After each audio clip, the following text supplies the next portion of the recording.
Senior सहाफ़ी सुहेल वड़ाइच साहब हमारे साथ मौजूद हैं। इनके अलावा सीनियर सहाफ़ी तजज़ियेकार सलीम साफ़ी साहब और सीनियर तजज़ियेकार एंकर पर्सन मुनीर फारूक साहब भी हमारे साथ मौजूद हैं। सुहेल वड़ाइच साहब, क्या खबरें इस हवाले हुकूमत और अपोजिशन के दरमियान मुज़ाकरात का इम्कान है और जल्द ही इससे मुताल्लिक़ कुछ इक़दाम किए जा सकते हैं जिसका मकसद ये होगा या उसका नतीजा ये निकल सकता है कि अक्टूबर में आम इंतखाबात का ऐलान हो? सुहेल वड़ाइच साहब जी, ये सही है। मैं और मुजीबुर रहमान शामी साहब हम कल मिले थे इमरान खान साहब से और हमारी भी ये बात हुई थी कि जो 3 मामलात हैं उनके ऊपर सियासतदानों में मुज़ाकरात होने चाहिए। नंबर 1 इलेक्शन, जिसमें इलेक्शन रिफॉर्म्स भी है, और दूसरा मुआशी एजेंडा, और तीसरा आर्मी चीफ की अपॉइंटमेंट। तो ये 3 ऐसी चीज़ें हैं जो इलेक्शन से पहले डिस्कस हो जानी चाहिए और इसके ऊपर मुज़ाकरात होने चाहिए और इलेक्शन की डेट जो है वो तय होनी चाहिए। तो इमरान खान साहब जो थे वो भी इस चीज़ पे तैयार हैं कि इस पर मुज़ाकरात हो और इस बात का इम्कान है कि शायद जो है इमरान खान साहब खत लिखें प्रेसिडेंट को और प्रेसिडेंट साहब जो है इस पे या तो मुज़ाकरात करवाएं या इस पे किसी और न्यूट्रल सतह पर या किसी और जो कोई किसी और फ्रेम ऑफ रेफरेंस में ये मुज़ाकरात हों। लेकिन मुज़ाकरात की राह हमवार जो है वो सारे फील कर रहे हैं कि होनी चाहिए और मुज़ाकरात आपस में सियासी जमातों के दरमियान होने चाहिए। सुहेल वड़ाइच साहब, इसका मतलब यह है कि इमरान खान साहब इस बात पर रज़ामंद हैं कि वो दीगर जो मुल्क की सियासी क़यादत है उसके साथ मुज़ाकरात करेंगे, उसमें शामिल होंगे? जी बिल्कुल बिल्कुल, वो इमरान खान साहब शामिल हैं, लेकिन जाहिर है इसके लिए कोई ऐसा मुनासिब फोरम होना चाहिए जिसमें ये चीज़ें तय हो। ये 3 चीज़ें जिनकी तरफ मैंने इशारा किया है, इस तीनों के एजेंडे को सामने रख के इस पर मुज़ाकरात होने चाहिए। ठीक है। सुहेल वड़ाइच साहब ने अहम खबर दी है, उन्होंने भी तस्दीक की है उनकी और दीगर सीनियर सहाफ़ियों की मुलाकात हुई थी तहरीक इंसाफ के चेयरमैन इमरान खान साहब से और उसमें यह बात सामने आई है। एक तरफ अंसार अब्बासी साहब की खबर है जिसकी वो तस्दीक कर रहे हैं कि अक्टूबर में आम इंतखाबात के इम्कानात वाज़े होने लगे हैं। इस्टेब्लिशमेंट गैर जानिबदारी के साथ नरम मदाखलत करेगी, सियासतदानों को मुज़ाकरात की मेज़ पर लाएगी। सुहेल वड़ाइच साहब ने भी कहा कि ये बात दुरुस्त है और उन्होंने एक और बात इससे मुताल्लिक सामने रखी है कि इमरान खान साहब से उनकी जो बातचीत हुई उसमें उनका ये कहना था कि तहरीक इंसाफ के चेयरमैन इमरान खान की तरफ से ख़त लिखा जा सकता है सदर मुमलिकत को और फिर वो इससे मुताल्लिक कुछ इक़दामात करेंगे। सलीम साफ़ी साहब, ये हुक्मरान इत्तेहाद का मुश्तरका मुत्तफ़िका एलामिया जो जारी किया गया है, क्या वजह बनी कि इतना तफसीली एलामिया जारी किया गया है? इमरान खान साहब से मुताल्लिक भी बात की गई और सुप्रीम कोर्ट से मुतालबा भी किया गया और फिर आपके सामने है कि ये खबरें आ रही हैं कि अब इस्टेब्लिशमेंट कोई किरदार अदा करेगी और वो ऐसी तरीके से किरदार अदा करेगी कि वो किसी फ़ैसले पर ख़त्म होंगे वो मुज़ाकरात। देखिए, जहाँ तक हुक्मरान इत्तेहाद के ख़त का ताल्लुक़ है तो ज़ाहिर है कि हुक्मरान इत्तेहाद की सफ़ों में ये एक राय है, गलत है या दुरुस्त है कि जी तमाम सियासी मामलात को एक सुप्रीम कोर्ट के इंचा जाता है, फिर वहाँ पे मखसूस बेंच है जो फ़ैसले करता है और इसी तरह जो अब साबिक जो सुप्रीम कोर्ट का फ़ैसला है डिप्टी स्पीकर कौमी असम्बली के बारे में, तो आप देखें उसकी तफसीली जजमेंट को, तो उसमें जिस साजिश के ख़त को बुनियाद बनाया गया था और अदम एतमाद की रूलिंग को के मोशन को मुस्तरद किया था स्पीकर ने, तो सुप्रीम कोर्ट ऑफ पाकिस्तान ने उस ख़त में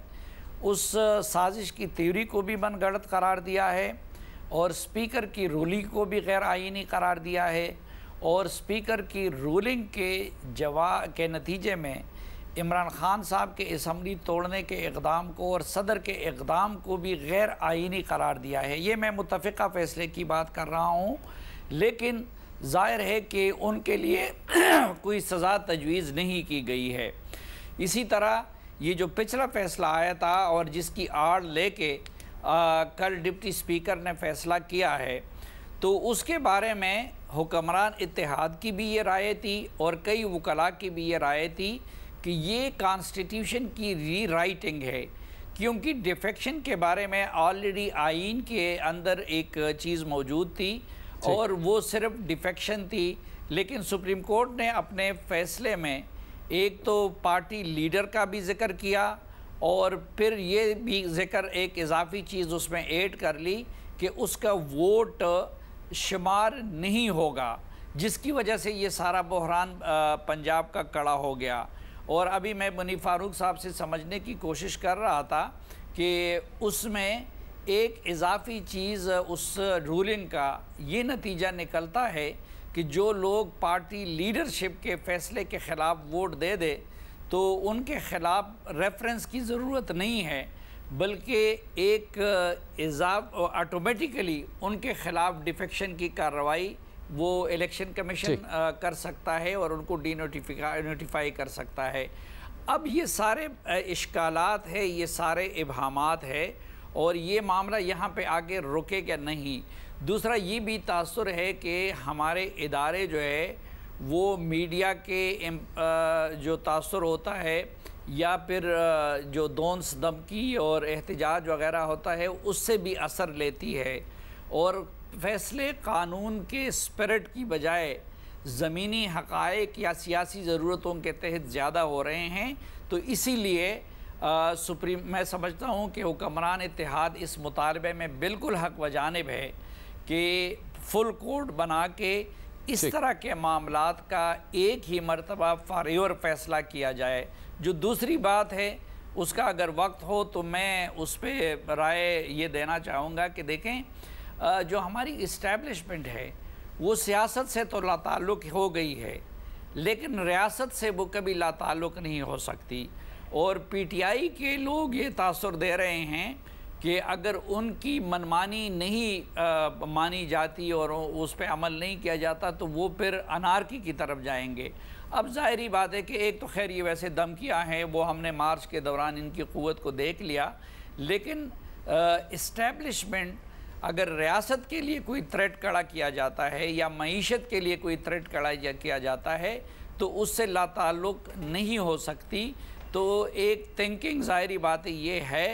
कि पॉलिटिकल और मुख्तलिफ स्टेक होल्डर्स को साथ बिठाया जाए, लेकिन ये आरिफ अलवी के बस की भी बात नहीं है और ये हुकूमत की बस की भी बात नहीं है। उसके लिए मेकनिज़म कैसा होगा, मेरे ख़्याल में उस मेकनिज़म पे इमरान ख़ान और अपोजिशन का इत्तेफाक इतना आसान नहीं है जितना कि नज़र आ रहा है। इसलिए मुझे इमीडिएटली उस हवाले से एक सोच है, लेकिन मुझे कोई ठोस पेशरफ्त मेरी मालूमात के मुताबिक अभी तक नहीं हुई है।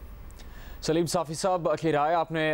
देखी और उन्होंने इससे मुतालिक अपनी राय का इजहार किया है। पिछले चंद दिन से ये सिलसिला जारी है कि अहम तरीन खबरें आप तक पहुँचाई जा रही हैं। पाकिस्तान के सबसे बड़े मीडिया ग्रुप की तरफ से, जंग और जियो ग्रुप की तरफ से, ना सिर्फ 17 जुलाई का इंतखाब जब सबसे पहला नतीजा आपके सामने रखा गया और यहाँ तक कि तहरीक इंसाफ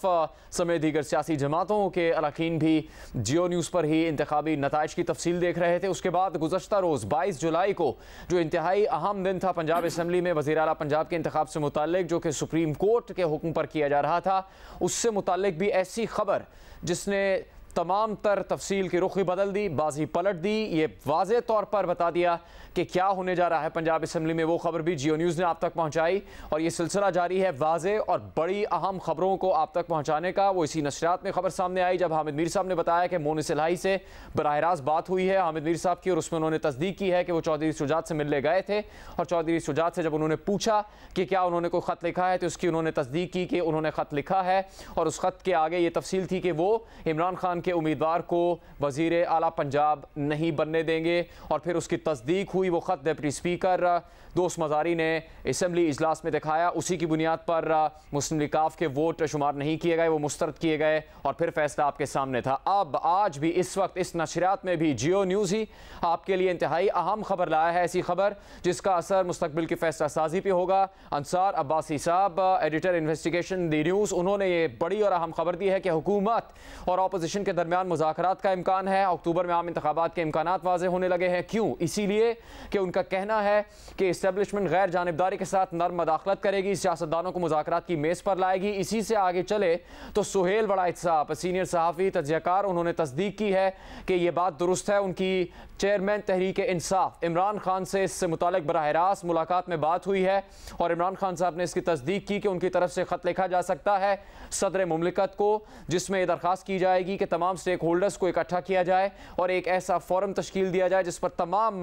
सियासी स्टेक होल्डर्स बैठकर 3 चीज़ों पर बात कर सकें। वो बात होगी मुस्तकबिल में इलेक्शन से मुतालिक, माशी एजेंडे से मुतालिक और फिर आर्मी चीफ की तैनाती से मुतालिक। इस वक्त इंतहाई गैर मामूली सूरत हाल है और ये इंतहाई अहम बड़ी खबरें हमारे सामने उस वक्त आ रही हैं जब सुप्रीम कोर्ट ऑफ पाकिस्तान की लाहौर रजिस्ट्री में कल पंजाब असम्बली में होने वाले वाक़यात के नतीजे में इस वक्त अहम समात भी जारी है। कुछ देर पहले ये समात शुरू हुई और फिर मुलतवी की गई थी, लेकिन उस समात में अहम तरीन बात यह है कि चीफ जस्टिस की सरबराही में इस बेंच ने डिप्टी स्पीकर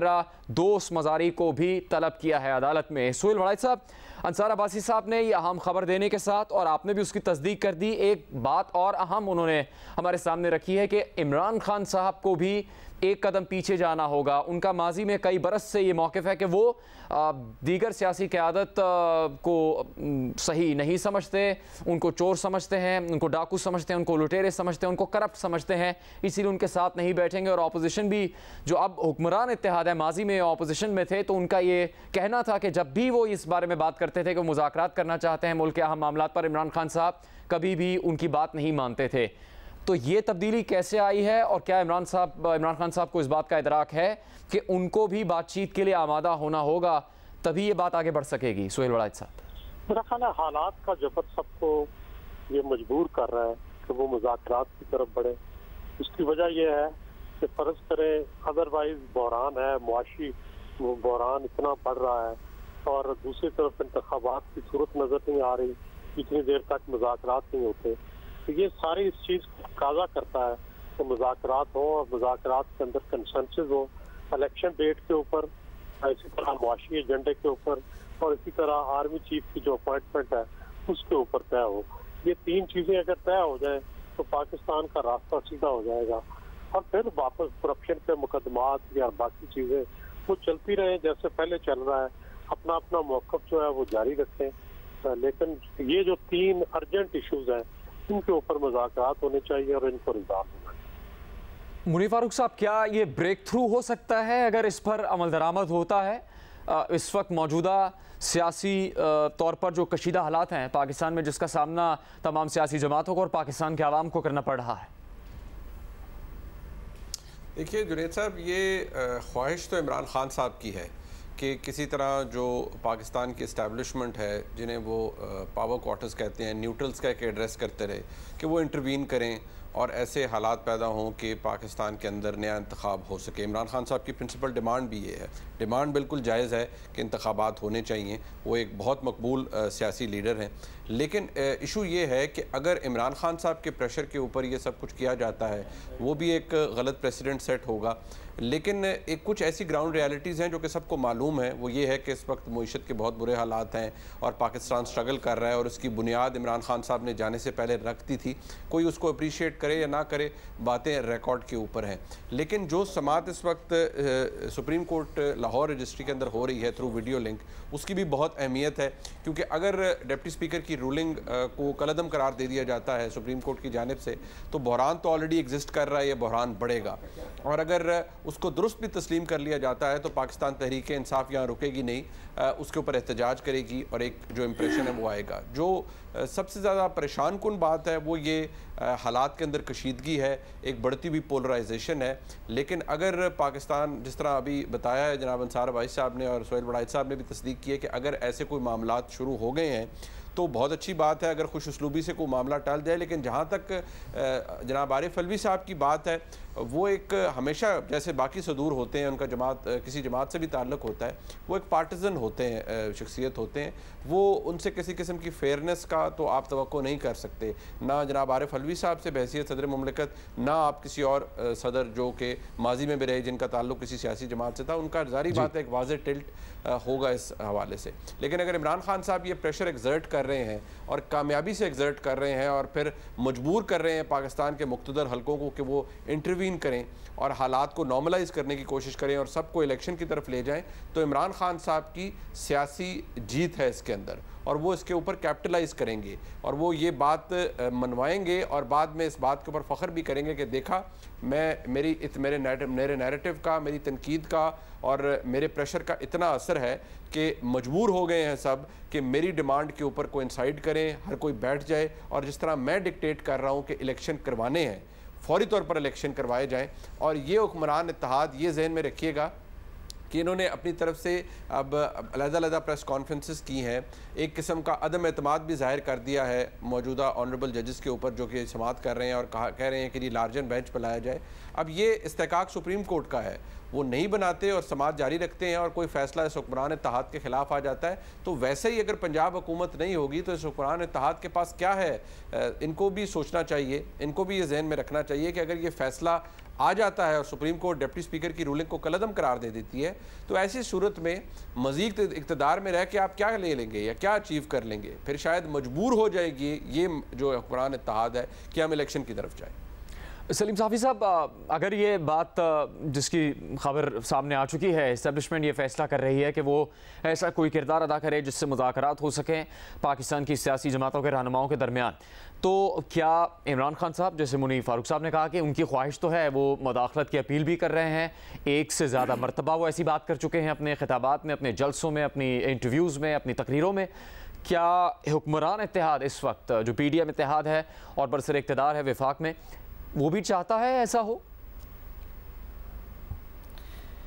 देखिए, मैं एक तो पाकिस्तान एक ऐसा मुल्क है जिसमें कल के बारे में कोई पेशन गोई नहीं की जा सकती और अंसार अब्बासी साहब एक मुस्तनद सहाफ़ी हैं और हमारे उस्ताद का दर्जा रखते हैं। मैं उनकी मालूमात और उसको चैलेंज नहीं करता, लेकिन कुछ न कुछ राब्ते बहरे भी हैं और मुझे तो उन वहाँ पे ऐसी कोई एक्टिविटी नज़र नहीं आई है। हो सकता है मैं बेखबर हूँ और सरेदस्त उनकी वही पॉलिसी है न्यूट्रलिटी की और जो हुकूमती वक्त हो उसके साथ एक इंस्टीट्यूशन का जो कॉन्स्टिट्यूशनल सपोर्ट बन सकता है, तो उनकी वही सोच है कि उस हद तक वो उनके साथ कोई भी हुक्मरान हो उनको सपोर्ट करे। और मेरे ख़्याल में अभी इमीडिएटली उस लेवल पे एक तो ये है कि इमरान खान साहब मामले को जिस लेवल पे ले गए हैं और जो गालम गलूच इदारों को उनकी तरफ से और बुशरा बीबी की हिदायत पे और उनकी हिदायत पे की जा रही है और फिर जिस तरीके से फ़ौज को ब्लैकमेल करने की कोशिश की जा रही है, उनके लीडरशिप को डिस्क्रेडिट करने की कोशिश की जा रही है, तो मैं नहीं समझता कि अभी कोई ऐसी नौबत आई है। वो अलग बात है कि एक तरफ दिन को गाली दी जाती है और शाम को उनके पास कोई माफ़ी तलाफ़ी के लिए कोई जरगा भेजा जाता है, लेकिन पिछले 3-4 महीनों में तो वो मामला कारगर साबित नहीं हुआ है। तो मुझे तो ख़ुद मेरी मालूमात के मुताबिक ऐसी कोई एक्टिविटीज़ वो नहीं हो रही है और ये चीज़ें भी उधर तो यही सोचे कि भाई जो भी वज़ीर-ए-आज़म होगा, कुछ मीडिया में इस मामले को बहुत बड़ा बना दिया गया है, लेकिन आर्मी चीफ की तकर्री का भी वो ये वहाँ पे ये है कि भाई एक रूटीन का मामला होगा, वहाँ से 3 नाम आ जाएंगे, जो वज़ीर-ए-आज़म होगा वो अपने तरीके से जिसको चाहेंगे उसको आर्मी चीफ बना देंगे और सरेदस्त तो वहाँ पे यही सोच है कि भाई सियासतदान अपने मामलात ख़ुद निपटाएँ, उसमें फ़ौज को ना घसीटें। अगरचे इमरान खान साहब बार बार उनको घसीट रहे हैं और ये जो एक झूठा बयानिया बनाया गया है जिसको सुप्रीम कोर्ट ने भी मुस्तरद कर दिया है, अब जब सुप्रीम कोर्ट ने एक चीज़ को एक्सेप्ट नहीं किया है और ये जो अमरीकी केबल की बात की जाती है, और सबसे बड़ी बात ये कि उसमें देखें कि इमरान खान साहब की क़ियादत में जो नेशनल सिक्योरिटी का इजलास हुआ था, तो अगले दिन जो डिमार्च किया गया है उसमें साजिश पे हमने डिमार्च नहीं किया है पाकिस्तान की हुकूमत ने, इमरान खान की हुकूमत ने, उसमें सिर्फ लैंग्वेज के इस्तेमाल पे डिमार्च किया गया था। तो ये जो साजिश का मफरूज़ा है उसकी स्टेट को और स्टेट इंस्टीट्यूशन को भी एक कीमत अदा करनी पड़ रही है और बदकिस्मती से हुकूमत की तरफ से उसके गुब्बारे से हवा निकालने की अभी तक कोई कामयाब कोशिश हमें नज़र नहीं आई। लेकिन मुझे नहीं लगता कि इस स्टेज पे इस्टेब्लिशमेंट दोबारा अपने आप को इस लेवल पे सियासत के इस गंद में दखील करने के लिए तैयार नज़र आती है। सलीम साफ़ी साहब आपसे, मुनीर फारूक साहब से, मोहतरम सुहेल वलायत साहब से मज़ीद भी बात करेंगे कुछ देर में। जियो न्यूज़ की इस खसूसी नशियात में आपको एक बार फिर खुशामदीद। साथ सलीम साफ़ी साहब, मुनीर फारूक साहब मौजूद हैं। मुनीर फारूक साहब, यानी सबसे ज़्यादा हैरान कुन बात यही थी कि डिप्टी स्पीकर को तलब कर लिया है सुप्रीम कोर्ट ने। फिर उसमें मुआवजा भी किया जा रहा था कि इससे पहले डिप्टी स्पीकर कौमी असम्बली कासिम सूरी को तो तलब नहीं किया गया था। सेनेट के इंतखाबात करवाने के लिए जो प्रिजाइडिंग अफसर का किरदार अदा कर रहे थे उनको तो 7 वोट मुस्तरद किए जाने पर तलब नहीं किया गया था। इस पर सवालात हो रहे थे, कुछ तनकीद कर रहे थे, कुछ ऐसे इकदाम की हिमायत की जा रही थी। आपको क्या लगता है कि ये फ़ैसला सही होगा? डिप्टी स्पीकर दोस्त बाजारी का अदालत में ख़ुद नहीं पेश हुए, वो उनके वकील पेश हो रहे हैं, चूँकि आपने कहा था कि डिप्टी स्पीकर के लिए एक इंतहाई मुश्किल तजर्बा हो सकता है सुप्रीम कोर्ट के तलब किए जाने पर, उनका वहाँ अदालत में पेश होने पर। जी हाँ जुनैद साहब, मैंने इसीलिए कहा था क्योंकि मुझे इस बात का अंदाज़ा है कि जब आप सुप्रीम कोर्ट में पेश होते हैं और जब 3 मुअज़्ज़ज़ जज साहिबान, बेशक वो वीडियो लिंक पर हों, वो तो फिर जारी बात है, जिस तरह सुबह चीफ जस्टिस साहब ने फरमाया था कि हम पूछना चाहते हैं डिप्टी स्पीकर से कि आपकी रूलिंग के अंदर किस हिस्से के ऊपर आपने उस फैसले के इंसार किया और आपने क्या चीज़ बताई। तो जो डिप्टी स्पीकर हैं वो कोई वकील तो है नहीं कि वो अदालत के जो जवाबात सवाल हैं उनके आराम से जवाब दे सकें। और जब वो इवन ये रूलिंग प्रोनाउंस कर रहे थे तो उन्होंने लग रहा था कि वो थोड़े शेकी हैं, ऑल्दो उन्होंने बातें ज़रूर कहीं जो कि कहनी चाहिए थी, लेकिन वो लग रहा था कि वो उनके ऊपर बड़ा दबाव है। तो ऐसी सूरत हाल में जब सुप्रीम कोर्ट ने उन्हें तलब किया तो मेरे ख़्याल में ये उनको तलब किया गया, इसके ऊपर एतराज़ मुझे इसलिए जायज़ नहीं लगता क्योंकि ये जहन में रखिए कि जो कासिम सूरी साहब ने दिया था, उन्होंने आइन का एक आर्टिकल 5 को इन्वोक करने की कोशिश की और वो लिख के एक रूलिंग उन्होंने दे दी और एक in the middle of a process. तो वो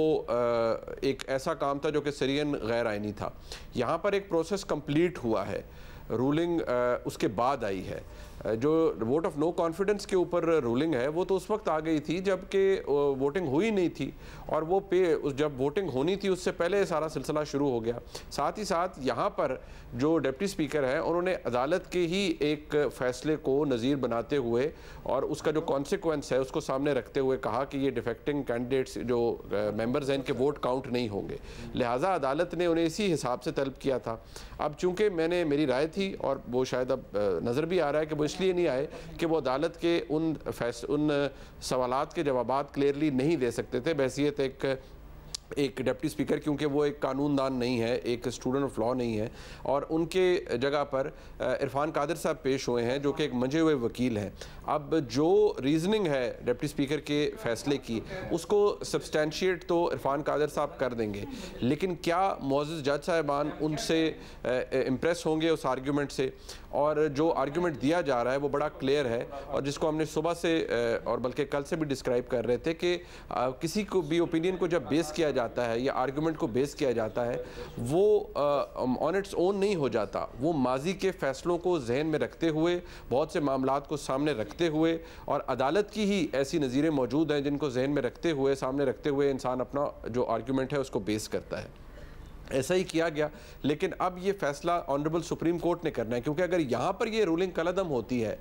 तो उसका नेट कॉन्सिक्वेंस एक है कि जी परवेज़ इलाही साहब बन जाएंगे, लेकिन फिर वो मुनर्रिफ अराकीन, मैं बार बार इसलिए कह रहा हूँ कि उनको जब डी-सीट किया गया और उनका वोट काउंट नहीं किया गया इलेक्शन कमीशन की जानिब से, डी-सीट हो गए वो इस वजह से नहीं हो गए कि वहाँ पर मुस्लिम लीग नून का आर्गूमेंट था कि पार्लियामेंट्री पार्टी की डायरेक्शन नहीं थी। जो इलेक्शन कमीशन है उसने उसे रद्द कर दिया और इलेक्शन कमीशन ने कहा जी कि नहीं, ये वाज़े तौर पर जिसको पेश भी किया तहरीक इंसाफ की जानिब से कि ये पार्टी हेड ने अपने लेटर हेड पर डायरेक्शन दी हुई है कि ये मेंबरान जो हैं ये पाबंद हैं परवेज़ इलाही साहब को वोट करने के लिए, तो इन्होंने कैसे ये मुनर्रिफ हो गए, लिहाजा उनको डी-सीट किया जाता है। अब उनकी अपील सुप्रीम कोर्ट में पेंडिंग है, उसके ऊपर समात अभी तक हुई नहीं है। यहाँ अगर ये मामला रिवर्स हो जाता है तो फिर ये तमाम इत्तेहादी जमातें समेत सुप्रीम कोर्ट बार एसोसिएशन के, जो कि ऑलरेडी एक पोजीशन ले चुकी है और रिव्यू भी फाइल फाइल कर चुकी है कि इस पूरे मामले के ऊपर समाअत की जाए, अदालत बताए। और आज जिस तरह तमाम बाकी सियासी जमातों ने कहा है कि इसके ऊपर एक लार्जर बेंच बने और फुल कोर्ट बताए कि इस मामले का नतीजा क्या निकलेगा। लिहाजा अभी तक तो ये सिचुएशन ऐसी है जो कि it's hanging in the middle, it can go either way. लेकिन जो सियासी इंस्टेबिलिटी है वो इस फैसले से जुड़ी हुई है। मैंने सुबह भी अर्ज़ किया था, मैं दोबारा कहूँगा कि अगर ये रूलिंग कलअदम होती है तो इसके बाद इंस्टेबिलिटी मज़ीद बढ़ेगी। गो के पंजाब में हमजा चौधरी परवेज़ इलाही साहब वज़ीर आला बन जाएंगे इन कॉन्सिक्वेंस, लेकिन ये यहाँ पर सिलसिला रुकेगा नहीं। फिर जो बाकी जमातें हैं वो इमरान खान साहब वाला वतीरा अपनाएंगे, दबाव डालेंगे, मुख्तलिफ नैरेटिव्स बनाए जाएंगे, अदारों को मजबूर किया जाएगा और इम्प्रेशन को आगे बढ़ाया जाएगा कि ऐसा हो कि ये फ़ैसला गलत है और इमरान खान साहब के प्रेशर्स की वजह से ये फैसले दिए जा रहे हैं। लिहाजा एक ऐसी सिचुएशन है जो कि अनप्रेसिडेंटेड है हमारे मुल्क में। इतनी पॉलिटिकल अनसर्टेनिटी, इतनी पॉलिटिकल पोलराइजेशन, इतनी बिटर डिवीजन हमारे मुल्क की सियासत के अंदर बहुत कम देखने को मिली है। अब क्योंकि सोशल मीडिया की भी बड़ी इंग्रेस है, लिहाजा वो मल्टीप्लाई हो गई है मैनी फोल्ड्स, और वो ये विद एवरी पासिंग मिनट उस पोलराइजेशन के अंदर इजाफा होता है। जब भी कोई आउटकम किसी एक के खिलाफ आ जाता है वो पोलराइजेशन में मजीद इजाफा कर देता है। सलीम साफ़ी साहब, इमरान खान साहब तो मुतारिक रहते ही हैं, उनके नाकदीन भी ये बात करते हैं और फौरी वो रद्द-ए-अमल देते हैं किसी भी बड़े वाक़े पर। गुज़श्ता रोज़ पंजाब असम्बली में जिस तरह से फ़ैसला किया गया और डिप्टी स्पीकर ने सुप्रीम कोर्ट के फ़ैसले का हवाला दिया था, उस पर भी इमरान खान साहब का फौरी रद्द-ए-अमल सामने आया। उन्होंने अपनी हिकमत अमली से मुताल्लिक़ कुछ बात की। हुक्मरान इत्तेहाद इस वक्त क्या कर रहा है, वो क्या सोच रहे हैं, और कल के इस फ़ैसले के बाद, हमज़ा शहबाज के वज़ीर आला पंजाब बनने के बाद, या मुस्लिम लीग के सरबरा चौधरी शुजात की इतनी बड़े पैमाने पर हिमायत हासिल होने के बाद हुक्मरान इत्तेहाद की तरफ से कोई वाज़ेह मौक़िफ़ मुस्तक़बिल के हवाले से अब तक सामने नहीं आया? देखिए, इमरान खान साहब का तो एक ही तरीका है और वो ये है कि वो मीडिया को और सोशल मीडिया को इस्तेमाल करते हैं, और वो ख़ुद भी सोशल मीडिया के गाज़ी हैं और उनके ये सारे लोग भी सोशल मीडिया और उसके गाज़ी हैं, और वो भरपूर तरीके से उसका इस्तेमाल करते हैं। फिर दूसरा ये है कि उनकी कोई अखलाकी कदगन अपने ऊपर उनकी नहीं है, आईनी कदगन नहीं है, कानूनी कदगन नहीं है। उनको एक लाडलेपन की आदत पड़ी हुई है सालों से, और उनकी मर्ज़ी के मुताबिक जब वो नहीं होता तो वो सुप्रीम कोर्ट को भी ब्लैकमेल करते हैं, वो फ़ौज को भी ब्लैकमेल करने की कोशिश करते हैं, वो इलेक्शन कमीशन को भी करते हैं। एक रोज़ तारीफ़ करते हैं, दूसरे दिन उनको हेड ऑन लेते हैं। फिर ये कि उनकी पूरी पार्टी मीडिया ही मीडिया है। अच्छा, उसके जवाब में जो हुक्मरान इत्तेहाद है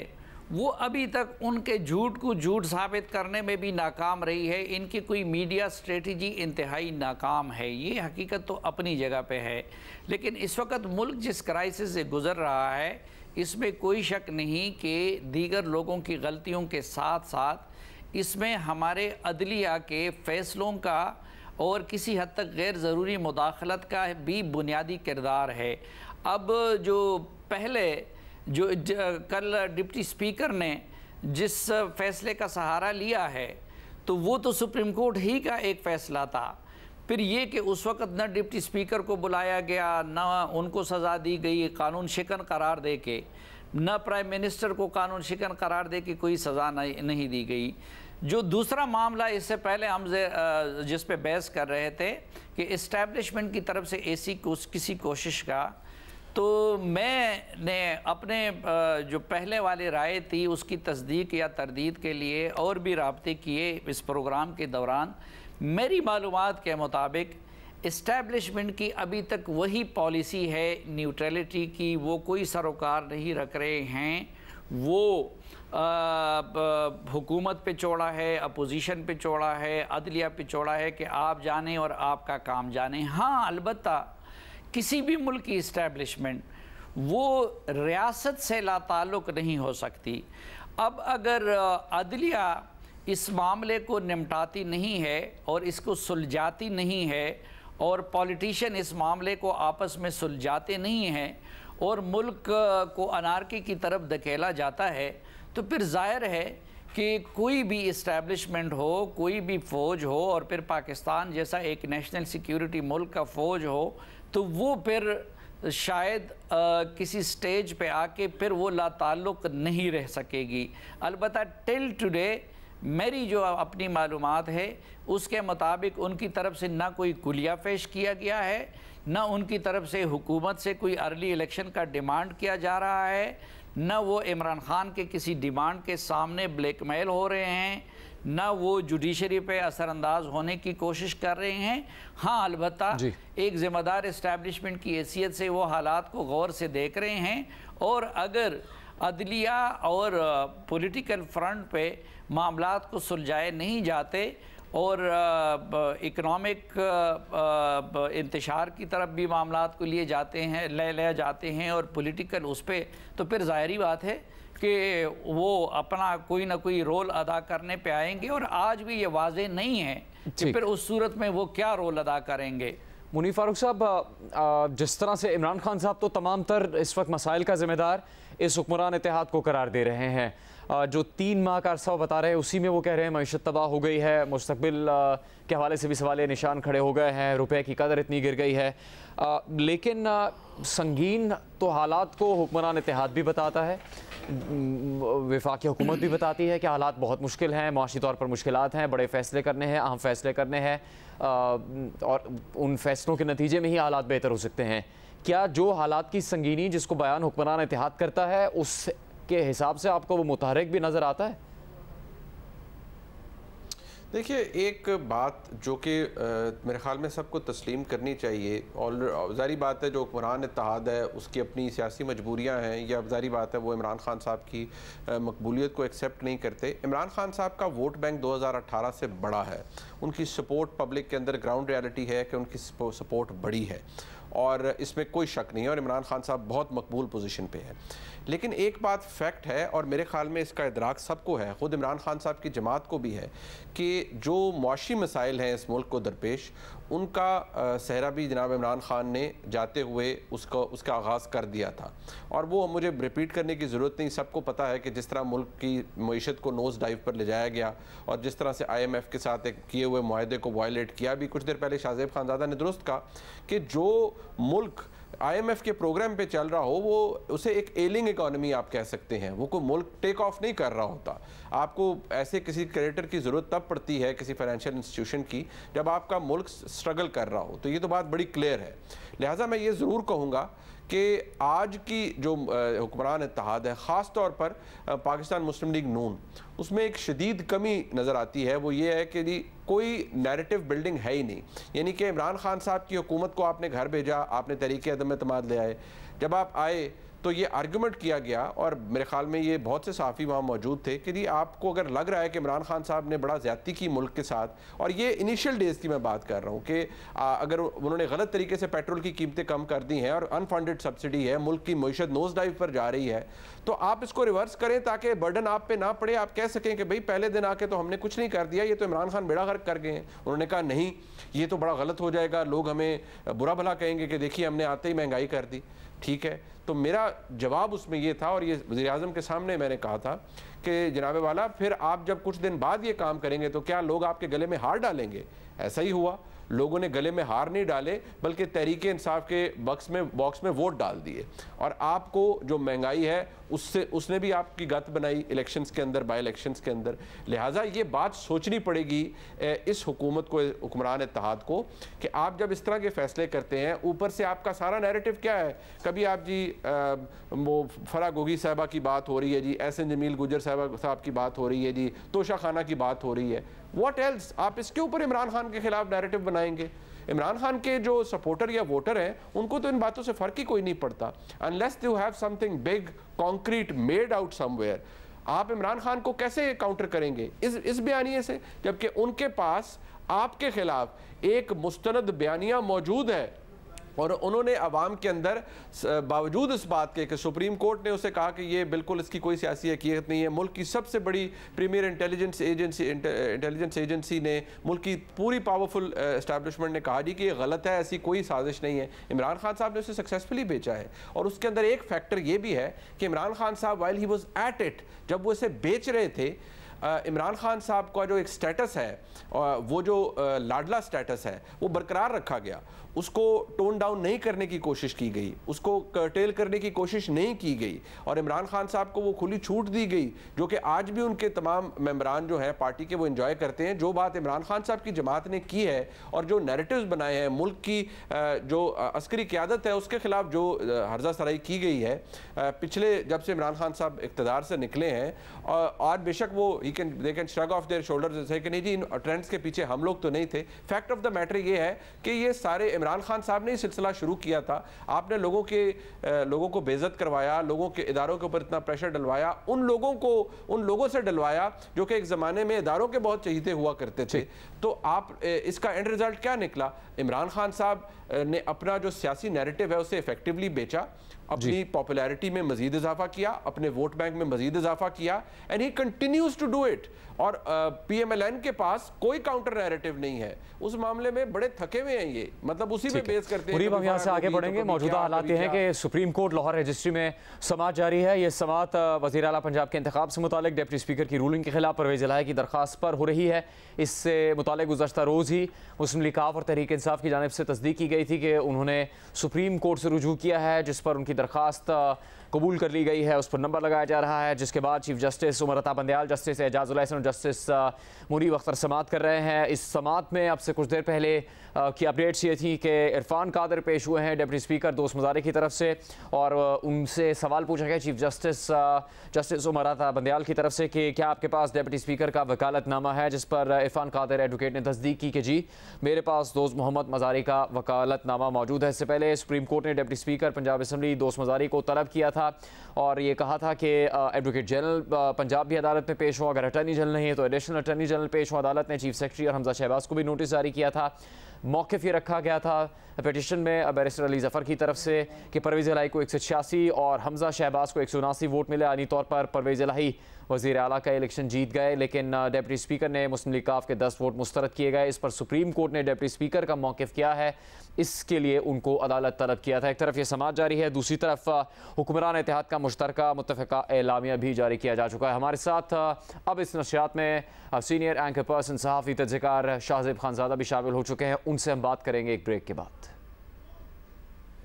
आपको एक बार फिर खुशामदीद। सीनियर सहाफ़ी तज्ज़िकार हमारे साथ मौजूद है। शाहज़ेब साहब, अब समाअत पीर तक मुलतवी हुई है और उस दौरान ये कहा गया कि हमजा शहबाज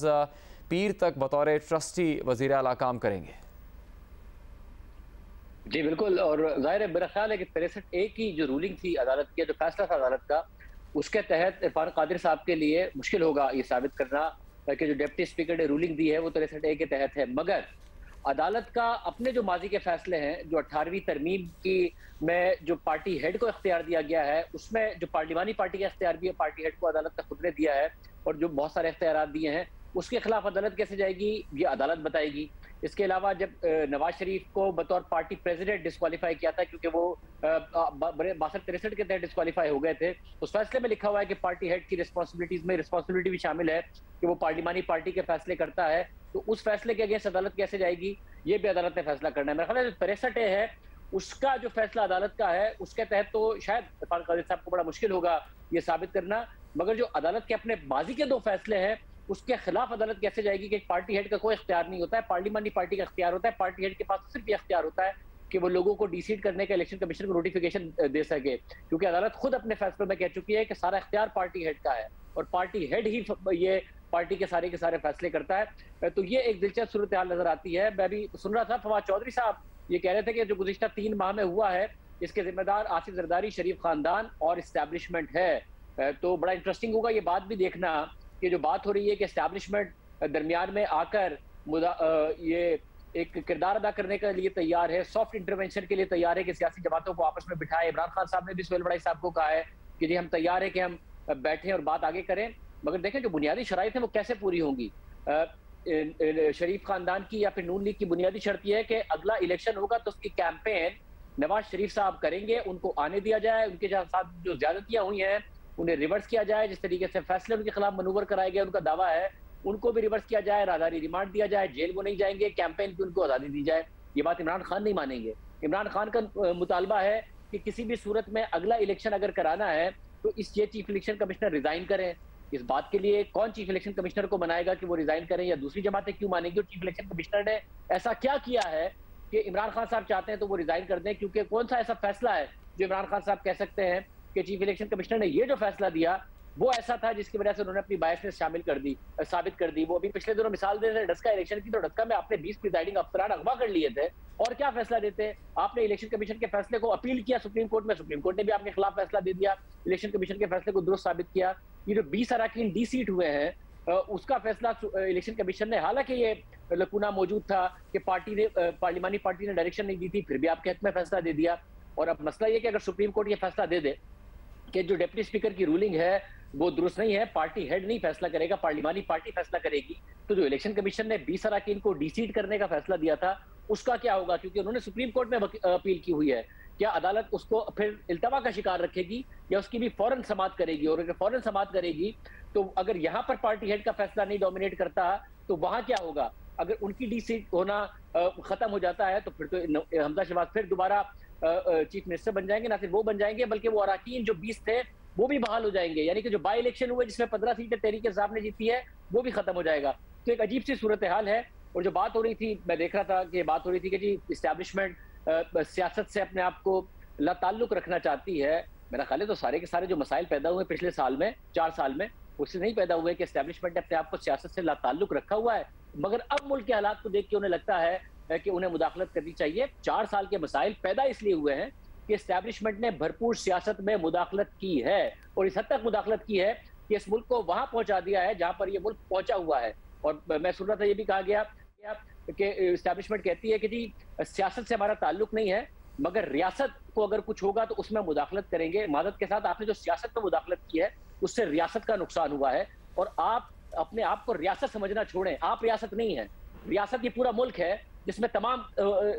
स्टेक होल्डर्स हैं। आपने अपने आप को रियासत समझ के इस मुल्क का बेड़ा गर्क किया है। और मेरा ख्याल है अगर कभी हिस्ट्री सही तरीके से लिखी जाए तो 2017 से आज तक जो हुआ है उसके जिम्मेदार सियासी जमातें नहीं है, इस्टेब्लिशमेंट ही है। उन्हीं की मुदाखलत से हुआ है, जजिस के फैसलों से हुआ है। तो अब ये जो सॉफ्ट किस्म की मुदाखलत वो करना चाहते हैं, ऑप्टिक्स क्रिएट करना छोड़ें कि हम ऑप्टिक्स क्रिएट करें कि हम कम अनपॉपुलर हो, हमारे ऊपर इमरान खान भी कम तनकीद करे, हमारे ऊपर नून लीग भी कम तनकीद करे और हम ये तासुर देने की कोशिश करें कि हम तो चाहते हैं कि पाकिस्तान के लिए हम हालात बेहतर करना चाहते हैं। नहीं सर, आपकी मुदाखलत ने हालात खराब किए हैं। अब आप ये तासुर देने की कोशिश ना करें कि आप मुदाखलत करके हालात को बेहतर करना चाहते हैं। एक तरफ से तनकीद होती है, आप यहाँ लुढ़क जाते हैं, वहां से तनकीद होती है, आप उस तरफ लुढ़क जाते हैं। मेरा ख्याल है इस मुल्क का इस वक्त जो सॉल्यूशन है कि तमाम सियासी जमातों को सर जोड़कर बैठना चाहिए, इमरान खान साहब को, नून लीग को, पीपल्स पार्टी को, और ये फैसला करना चाहिए कि आप कभी जो इस्टेब्लिशमेंट है वो रियासत के नाम पर सियासत में मुदाखलत करके जो फैसले करती है और फिर आ गए कि हम सॉफ्ट मुदाखलत करना चाहते हैं और चीजें ठीक करना चाहते हैं, अपनी चीजें ठीक करना चाहते हैं। आपने चीजें बिगाड़ी हैं,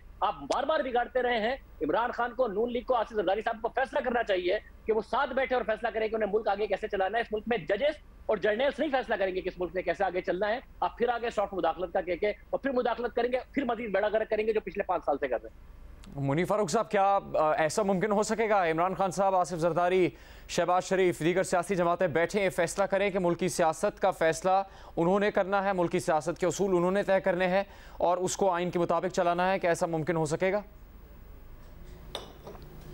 देखिए, ये एक ऐसी बहस है जो कि शायद बात की है, लेकिन जो अब तक जो आप रिपोर्ट कर रहे हैं जो अदालत के अंदर आज हुआ उससे तो मुझे लगता है कि ये बात बड़ी क्लियर है, जिस पे मौजूद चीफ जस्टिस साहब फरमा रहे हैं कि जी बादियों नज़र में हमजा शहबाज शरीफ साहब का जो वज़ीर आला का स्टेटस है वो ख़तरे में है, गहरे ख़तरे में है। लिहाजा अदालत ने अपना एक जहन तो बना लिया है और अदालत ने जो इरफान कादिर साहब को कहा है कि जी आप पढ़िए और बताइए कि डिप्टी स्पीकर की रूलिंग के अंदर कहाँ ये लिखा गया और जो कैसे उन्होंने अख्ज़ कर लिया, और पार्लियामेंट्री पार्टी की जो डायरेक्शन है उसको ज़्यादा अहमियत देती हुई नज़र आती है अदालत और मौजूद जजेज। तो फिर परसों जब इवन डिटेल जब रीजनिंग दे देंगे अपने फैसले की रिटन आर्गूमेंट्स की सूरत में हमजा शहबाज शरीफ साहब के वकील, एडवोकेट जनरल पंजाब और इरफान कादिर साहब, तब भी मुझे लगता है कोई फ़र्क इतना पड़ेगा नहीं। और अदालत के पास भी, मौजूद जज साहबान के पास भी बहुत जहांदीदा जजेस होते हैं, तो वो अपना एक जहन बना लेते हैं और फिर फैसला लिखने में भी उनके लिए बड़ी आसानी हो जाती है। तो मेरे ख्याल में ये मामला खिंच नहीं सकता। परसों फैसला इस हवाले से आ जाएगा और जो रिपोर्टिंग हो रही है, जो कि ऑब्जर्वेशंस हैं मोअज़्ज़ज़ जज साहिबान के, उससे तो मुझे मामलात मुस्लिम लीग नून के हक़ में बिल्कुल जाते हुए नज़र नहीं आ रहे, अनलेस के कुछ ऐसा हो कि अदालतों के अपने रिटन आर्गूमेंट्स के अंदर या फर्दर जो आर्गूमेंट्स पेश किए जाएँ उसके अंदर अदालत को कन्विंस किया जा सके। लेकिन अगर ये हो जाता है और रूलिंग कलअदम हो जाती है तो जो बात हम कल से कर रहे हैं कि फिर वो अपील जो कि ऑलरेडी पेंडिंग है सुप्रीम कोर्ट की जानिब से, फिर उसके ऊपर भी समाअत होनी चाहिए, उसके ऊपर भी फैसला आना चाहिए, क्योंकि मोअज़्ज़ज़ जज साहबान ने आज फरमा दिया कि हम 17 मई के फैसले को तो हम उस पर नजरसानी नहीं कर रहे क्योंकि आज वो चैलेंज नहीं हुआ। ये दुरुस्त बात है। आज जो दरख्वास्त है वो पाकिस्तान तहरीक इंसाफ और चौधरी परवेज़ इलाही साहब की जानिब से है, खासतौर पर चौधरी परवेज़ इलाही साहब की जानिब से है और उन्होंने चैलेंज किया है चीफ जस्टिस से हम 17 मई के फैसले पर नजरसानी नहीं करेंगे। शाहज़ेब खानज़ादा साहब, मुनीर फारूक साहब, सलीम साफ़ी साहब से बात करेंगे कुछ देर में। जियो न्यूज़ की इस ख़ुसूसी नशियात में आपको एक बार फिर खुशामदीद। हमारे साथ सीनियर सहाफ़ी सलीम साफ़ी साहब भी मौजूद हैं, सीनियर एंकर पर्सन तजयकार शाहज़ेब खानज़ादा साहब भी मौजूद हैं। उनसे ब्रेक से पहले इस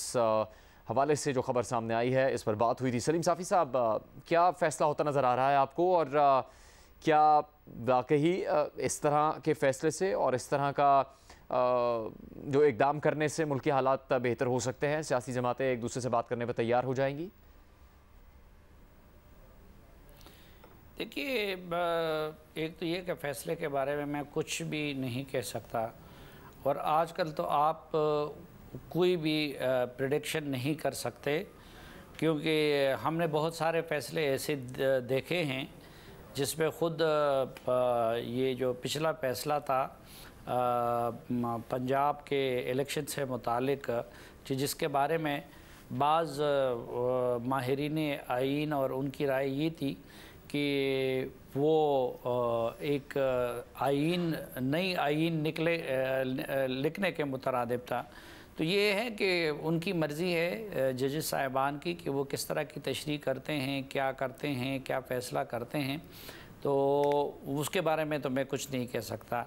उसूली तौर पर मैं ये बात कह सकता हूँ कि हमने अभी तक ये रिवायत देखी है कि किसी भी केस में अगर किसी मुतासिरा फ़रीक की तरफ से किसी जज पे एतराज़ किया जाता है तो अदलिया की रिवायत ये रही है कि वो जज उसको नहीं सुनता था।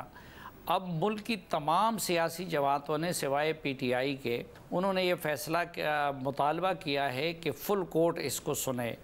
तो अखलाकियात का और अदलिया की रिवायात का तकाजा तो ये है कि आगे इस केस की समाअत वो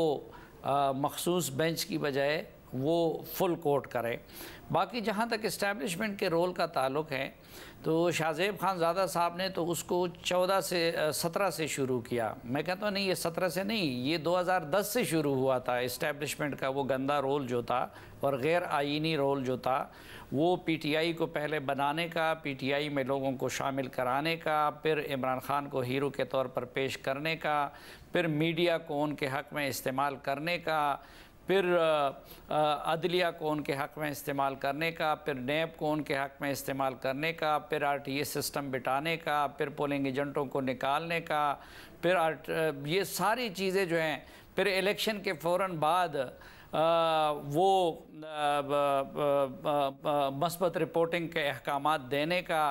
फिर ख़ुद इमरान ख़ान साहब भी अब तस्लीम करते कि वो ना अपनी अक्सरियत बरकरार रख सकते थे, ना कोई बिल पास कर सकते थे, बल्कि वो एजेंसियों के ताउन से अपने मेंबरान को लाते थे।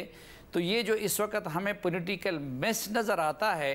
तो इसमें इस्टेब्लिशमेंट की माजी के गुनाहों का असर सबसे ज़्यादा है। अब मसला एक ये हुआ कि गुनाह की तलाफ़ी, या जिसको हम तौबा कह सकते हैं, न्यूट्रल होना क्या है, यानी तौबा करना है कि माजी में वाले गलत काम हम नहीं करेंगे। तो तौबा से पहले गुनाहों की तलाफ़ी की जाती है। अब बदकिस्मती से कुछ चीज़ों को अनडू नहीं किया गया जो पिछले सालों में इस्टेब्लिशमेंट ने किए थे, और गुनाहों की तलाफ़ी नहीं हुई और वो न्यूट्रल हो गए। तो एक तो उसकी वजह से ये मिस बना हुआ है, और दूसरा पिछले सालों से मीडिया को और जुडिशरी को जिस रस्ते पे लगाया हुआ है, तो इस्टेब्लिशमेंट तो ख़ुद न्यूट्रल हो गई, लेकिन उधर अभी तक वो रुझानात नज़र आ रहे हैं। अब आगे जाके आज की तारीख़ तक बहरहाल मेरी अब इत्ला ये है कि इस्टेब्लिशमेंट कोई रोल प्ले नहीं कर रही है, और अब पॉलिटिकल लीडरशिप का इम्तिहान है कि वो किस तरह इस क्राइसिस में मुल्क को ठीक है इस्टेब्लिशमेंट ने वो कर दिया है या फिर सियासतदानों की नाअहली की वजह से हुआ है या फिर जुडिशरी के इस तरह के कंफ्यूज फैसलों की वजह से हुआ है, लेकिन हल इसका निकालना है सियासतदानों ने। और अगर सियासतदान इसका कोई हल नहीं निकाल सके तो फिर ज़ाहिरी बात है कि इस्टेब्लिशमेंट मैदान में उसको बाहर सूरत पर आना पड़ेगा। फिर एक और चीज़ मैं ये कहना चाहूँगा कि देखिए, ये ब्लैकमेलिंग और दबाव के ज़रिए इदारों से अपनी मर्ज़ी मरवाने की अगर रिवायत कामयाब हुई और ये तासुर मिला कि हमारे इदारे वो किसी पावर के या सोशल मीडिया के शोर व गवा के सामने वो झुक जाते, तो ये बड़ी गलत रवायत होगी, क्योंकि इनके पास तो सोशल मीडिया के वॉरियर होंगे, इनके पास तो अभी तो उनके मुंह इसलिए बंद है कि वो हुकूमत में हैं, मौलाना फजलुर रहमान और पीपल्स पार्टी और नून लीग। फिर जब वो भी कल इस रास्ते पे आएंगे तो मजहबी जमातों के पास और मजहबी एलिमेंट्स के पास, उनके पास स्ट्रीट पावर या इमारतों के घेराव की पावर इनसे कई गुना ज़्यादा है। फिर इनके पास, अगर इमरान खान के पास तो दो झूठे किस्से हैं, लेकिन मरियम नवाज़ और नवाज शरीफ और जरदारी और मौलाना फजलुर रहमान के पास फिर हज़ारों सच्चे किस्से हैं। फिर वो इदारों के खिलाफ आगे बढ़ना है, एक कंपटीशन होगा। है कि सियासी जमातों का इम्तिहान है, उन्हें किरदार अदा करना है मुल्क में इस्तेहकाम लाने के लिए, और फिर आप उनकी ये खूबियाँ भी गिनवा रहे हैं। शाहज़ेब खान साहब, एक तरफ सुप्रीम कोर्ट में होने वाली समाअत है और फिर एक तरफ इस्टेब्लिशमेंट के बारे में खबरें आ रही हैं कि वो मुज़ाकरात की मेज़ पर लाने के लिए सियासी जमातों को यानी उसकी ख्वाहिशमंद है या उसकी कोशिश करना चाहते हैं। लेकिन सुप्रीम कोर्ट ने यह कह दिया है कि बादी नज़र में हमजा शहबाज का वज़ारत आला का ओहदा गहरे ख़तरे में है, और फिर समाअत मुलतवी करने से पहले आखिर में कहा कि मुआशी तनज़्ज़ुली मौजूद है जिससे गैर यकीनी सूरत हाल मुल्क में पैदा हुई भी है। तो जो आज हुआ इससे गैर यकीनी बढ़ेगी या कम होगी? देखिए, जो मुनीब भी कह रहे थे कि जो अदालती रिमार्क्स से उससे तो नजर आ रहा है कि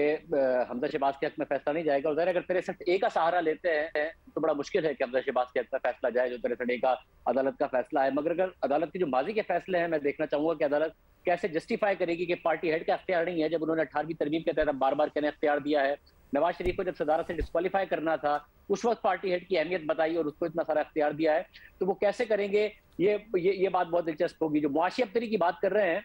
तो अदालत 2017 से देख ले, फैसले आए हैं 2017 में कहाँ पाकिस्तान खड़ा था, इकॉनमी के हवाले से क्या रिव्यूज आ रहे थे। जाहिर हमारे पास एक्सटर्नल अकाउंट का मसला जरूर मौजूद था, उसके अलावा पाकिस्तान के फिस्कल डेफिसिट के हवाले से, पाकिस्तान की इन्फ्लेशन के हवाले से कोई ऐसे खतरात नजर नहीं आ रहे थे। पाकिस्तान के जो मामला थे वो इतने बुरे नहीं थे। तो दुआ के बाद जो अदालती इंटरवेंशन और अदालती फैसलों ने हाल किया है, अदालत को सोचना चाहिए। और दूसरा जो मामला है, जो साफी साहब कह रहे हैं कि जी ये रिवायत नहीं कायम होनी चाहिए कि दबाव में आके फैसले हो जाते हैं, बिल्कुल दुरुस्त कह रहे हैं। मगर मसला ये कि रिवायत कायम हो चुकी है कि अदालतों ने बार बार फैसले दिए हैं दबाव में आके। जब सड़क पर आए, पनामा का फैसला हमारे सामने है कि पहले फ्रीवलेस कह के आपने रिजेक्ट कर दिया था, उसके बाद इमरान खान साहब सड़क पर आए तो आपने फैसला दिया, और फिर एक तनख्वाह ना लेने पर आपने प्राइम मिनिस्टर को डिस्क्वालीफाई किया, और आपने अपनी समातों में ऐसे अल्फाज दिए जो इमरान खान साहब ने अपनी कैंपेन में इस्तेमाल किए। कभी आपने गॉडफादर कह दिया, कभी आपने सिविलियन माफिया कह दिया, फिर आपने इलेक्शन से पहले उन्हें जेल में डाल दिया। तो ये सारे के सारे मामला आपने किए हैं। इस मुल्क की तबाही उन फैसलों की वजह से हुई है जिनका कहीं ना कहीं देखने की जरूरत है। और मैं जो इमरान खान साहब है ना, देखें उन्हें फैसला करना पड़ेगा सारी जमातों को। पर खान साहब ने तो थोड़ी देर पहले ट्वीट किया है कि इदारे फैसला करें। इस्टेब्लिशमेंट से वो अभी भी चाहते हैं कि वो किरदार अदा करे कि हुकूमत को हटाने के लिए और उनको लाने के लिए। खान साहब को अभी भी समझ में नहीं आ रही, पॉपुलर लीडर है, 20 में से 15 सीटें निकाली हैं, इस वक्त पाकिस्तान के सबसे पॉपुलर लीडर वो ख्याल किए जा सकते हैं, मगर उन्हें अपनी पॉपुलैरिटी पे भरोसा वो करने को तैयार नहीं है। जुनैद, पिछले 6 साल में इस मुल्क में 5 वजीर आजम बदले जा चुके हैं, 1 आर्मी चीफ है, और अभी भी हमें ये तो पता है कि मैक्सिमम अगस्त 2023 के बाद शहबाज शरीफ वजीर आजम नहीं रह सकते हैं। ये नहीं पता है कि नवंबर 2022 के बाद आर्मी चीफ बदलेगा या यही रहेंगे। तो ये मुल्क का हाल है, जहां 5 प्राइम मिनिस्टर बदले तो आप 5 प्राइम मिनिस्टर्स को कोस लें, या फिर इस बात पर कंसेंसस कर लें कि इस मुल्क को कैसे सियासतदानों ने आगे चलाना। शाहज़ेब खानज़ादा, आपका बहुत शुक्रिया। सलीम साफ़ी, आपका भी बहुत शुक्रिया। जियो न्यूज़ की इस ख़ुसूसी नशियात में तमाम तरह आज की डेवलपमेंट्स हमने आपके सामने रखी। पीर तक समाअत मुलतवी की गई है और ये कहा गया है कि हमजा शहबाज ट्रस्टी वज़ीर आला के तौर पर उस वक्त तक काम करेंगे जब तक फैसला नहीं हो जाता। क्या पेशरफ्त होती है मुल्क में सियासी तौर पर, जियो न्यूज़ आपको इससे मुसलसल आगाह रखेगा।